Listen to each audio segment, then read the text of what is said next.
Street লাইটৰ তলত পঢ়া ভাইটিয়ে পালে এক নতুন ঠিকনা।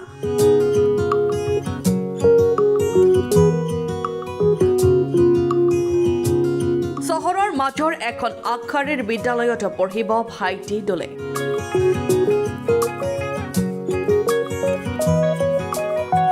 ৰে উইলিয়াম ৱাৰ্ড ছিনিয়ৰ ছেকেণ্ডেৰী স্কুলত পঢ়িব ভাইটিয়ে।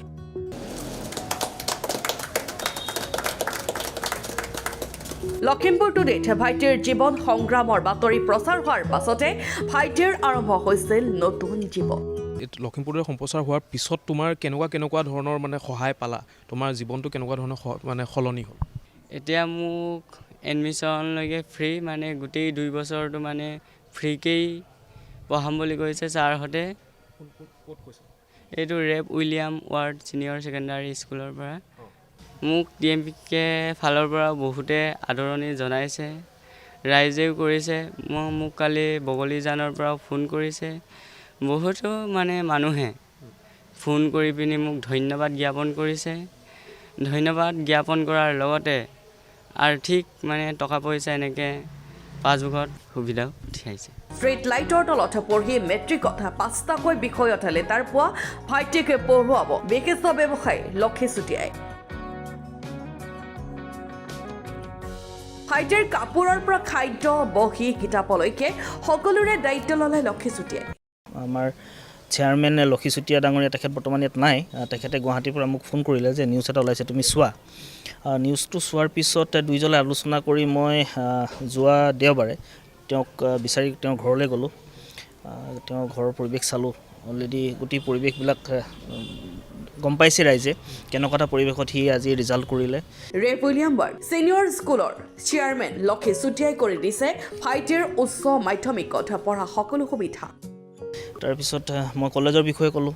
কলেজৰ বিষয়ে কোৱাৰ পিছত তেখেতৰ মাক আছিলে আৰু ওচৰ চুবুৰীয়া যথেষ্টখিনি মানুহ গোট খাইছিলে। গোট খোৱাৰ পিছত ক'লোঁ যে ঠিক আছে, তেওঁ যদি ইচ্ছা কৰে আমি 2টা বছৰ 11 আৰু 12 কলেজত পঢ়াৰ উপৰিও ছাত্ৰাবাসত ৰাখি তাক পঢ়াৰ যিটো ব্যৱস্থা, সম্পূৰ্ণ দায়িত্ব আমি বহন কৰিম। পথাৰৰ মাজৰ বিদ্যুৎ সংযোগ নথকা উৰুখা পৰ্যায়ৰ সন্তান ভাইটিৰ নতুন জীৱনক লৈ বহু আশাবাদী। মই এতিয়া ভালদৰে পঢ়িবলৈ চেষ্টা কৰিম আৰু লগতে নজনাবোৰক ছাৰ বাইদেউসকলক সুধিম। তাৰপিছত সোধাৰ পাছত তেখেতসকলে মোক নিশ্চয় বুজাই দিব।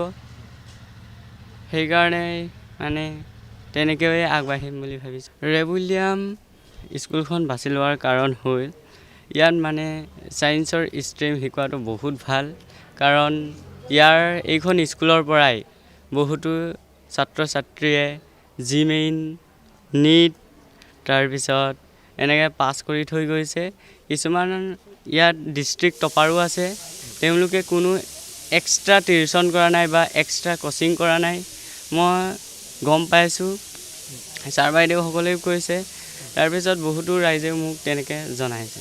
সেইকাৰণে মই তেনেকৈ এইখন কলেজ বাছি ল'লোঁ। বিশিষ্ট সমাজসেৱী লক্ষী চুতীয়াই প্ৰতি বছৰে 10জনতকৈও অধিক ছাত্ৰ ছাত্ৰীকে পঢ়ুৱাই আহিছে নিজা খৰচত। প্ৰত্যেক বছৰে আমাৰ চেয়াৰমেন বা আমাৰ পৰিচালনা সমিতি আমি আলোচনা কৰি আমি প্ৰায় যোৱা বছৰটো প্ৰায় আমাৰ 18জন নে কেইজন ছাত্ৰ ছাত্ৰীক আমি বিনামূলীয়াকৈ পাঠদান কৰিছিলোঁ।